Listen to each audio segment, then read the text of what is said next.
kita hari ini akan mempelajari materi usul fikih yang sangat penting, yaitu hukum syara, sumber hukum Islam, metode istinbat dan ijtihad.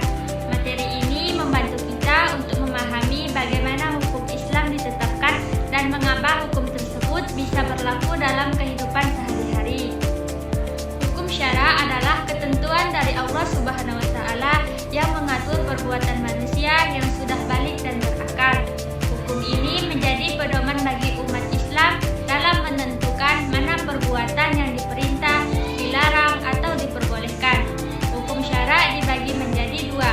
Yang pertama, hukum taklifi, yaitu hukum yang berhubungan langsung dengan perbuatan manusia seperti wajib, sunnah, haram, makruh, dan mubah. Yang kedua ada hukum wali, yaitu hukum yang berkaitan dengan sebab, syarat, dan penghalang suatu ibadah atau perbuatan. Contoh adalah sebab wajibnya sholat. Untuk mengetahui hukum syara, Islam memiliki sumber hukum yang menjadi dasar pengambilan hukum. Sumber hukum Islam meliputi yang pertama adalah Al-Quran. Al-Quran sebagai sumber utama dan paling tinggi. Yang kedua, hadis atau sunnah yang menjelaskan dan memperinci isi Al-Quran. Yang ketiga, ijma, yaitu kesepakatan para ulama mujtahid dalam menentukan hukum suatu masalah. Yaitu ada qiyas, yaitu menetapkan hukum masalah baru dengan cara membandingkan dengan masalah yang sudah ada hukumnya karena memiliki sebab yang sama. Sumber-sumber hukum ini menjadi hukum Islam tetap sesuai dengan ajaran Rasulullah SAW. Metode istinbat hukum.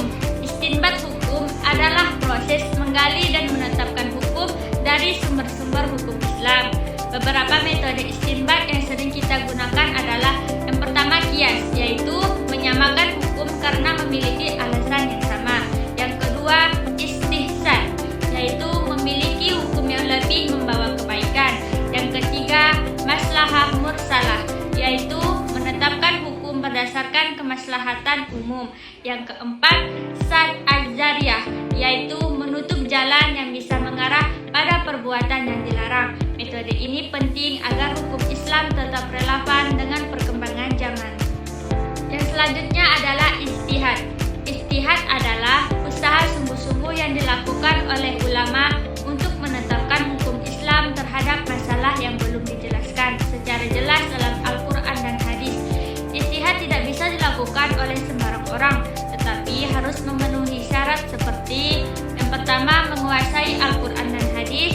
Yang keduanya, memahami ilmu usul fikih. Yang ketiga, menguasai bahasa Arab. Dan yang keempat, memiliki akhlak dan ketakwaan. Dengan ijtihad, hukum Islam bisa terus berkembang tanpa meninggalkan dasar syariat. Refleksi untuk mata kuliah usul fikih. Sebagai refleksi dari materi usul fikih ini, kita dapat memahami bahwa usul fikih bukan hanya ilmu teori, tetapi juga cara berpikir dalam memahami hukum Islam.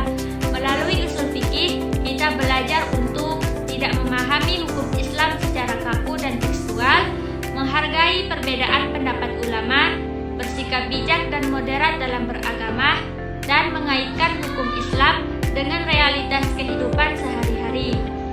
Sebagai mahasiswa atau siswa madrasah aliyah, pemahaman usul fikih membantu kita menjadi generasi yang kritis, bertanggung jawab, dan mampu mengamalkan ajaran Islam secara benar dan kontekstual.